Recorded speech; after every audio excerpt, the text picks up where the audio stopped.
still very much good morning where I am in Virginia. I'm glad to be on the show and talk about Jumia. So Jumia is the largest e-commerce digital commerce platform in Africa. We're actually based in 11 countries. So we have operations covering West Africa, Northern Africa, Southern Africa, as well as East Africa. And 11 countries where we operate, we cover about 700 million of Africa's 1.3 billion people. Those 11 countries also account for about 71% of Africa's GDP and 70% of internet users. So really, these are significant markets to be in from a digital perspective.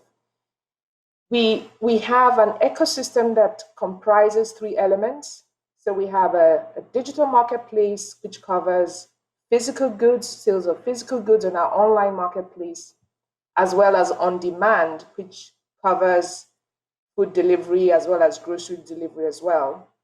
And then, of course, we have Jumia Pay, which is a payment system for consumers to pay for their goods or services on our platform, as well as for sellers to also receive their payments.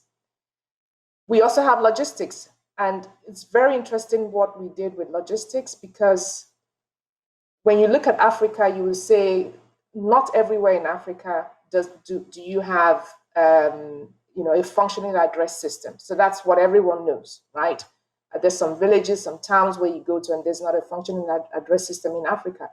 But there's always someone in Africa who has a truck or a bicycle and is able to reach whoever it is. It could be a woman, it could be a man or a teacher at a remote location in a city or a village or a town.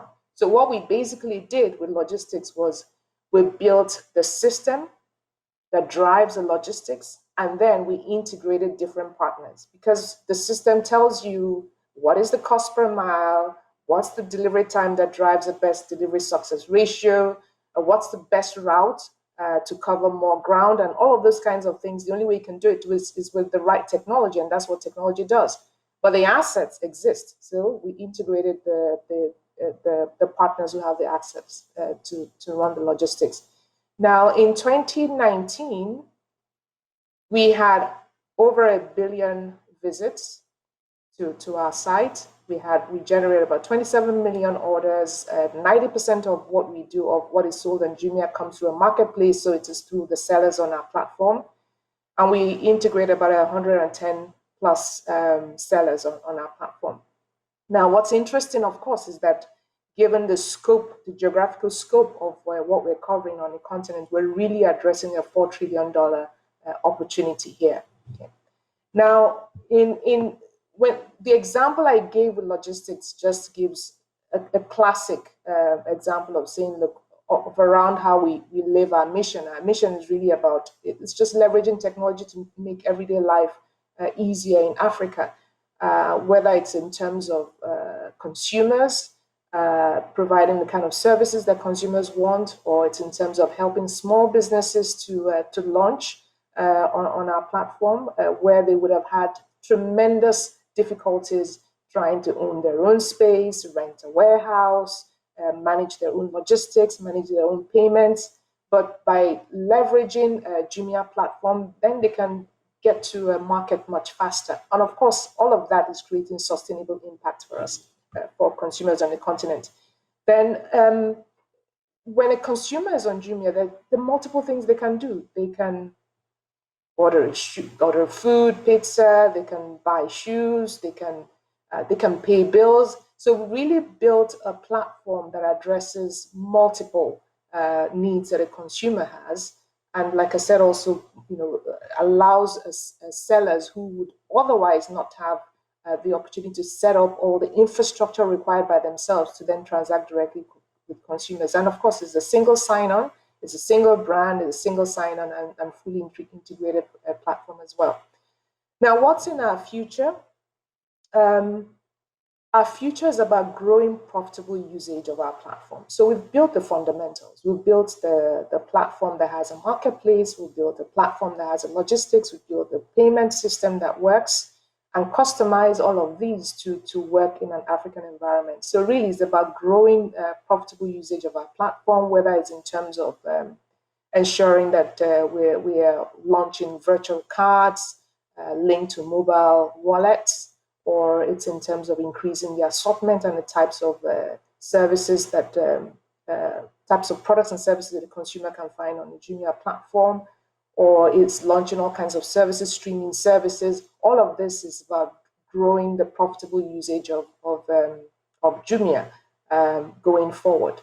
And the last bit also in terms of logistics is also increasing and opening up our logistics platform for external parties to use. So if you were a small, medium business and you also generate sales on another platform or through your own shop, and you want to leverage Jumia's logistics services to be able to deliver the goods to the consumer, yes, now we open that up as well. So that's really, like I said, growing profitable usage. That's really what our future is about.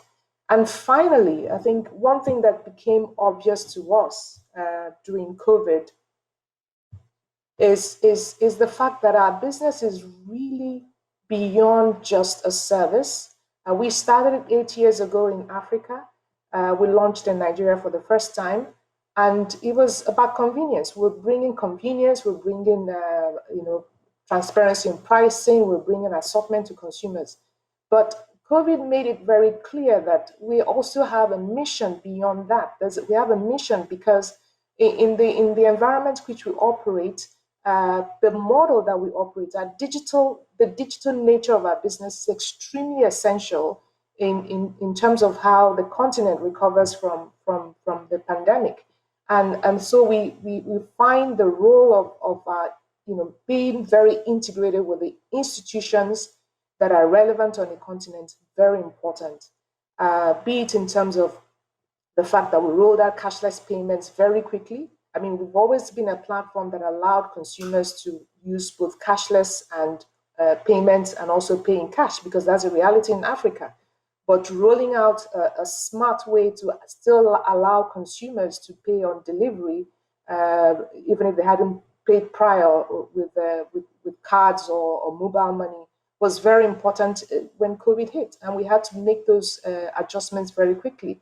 Also, pivoting to contactless payments as well and deliveries was very important when COVID hit. So, in a way, it made us also realize how important our business model was and how important it is that we have a very close collaboration with institutions in Africa to see how different parts of our ecosystem and the different capabilities that we have are relevant and are driving change and growth on the continent.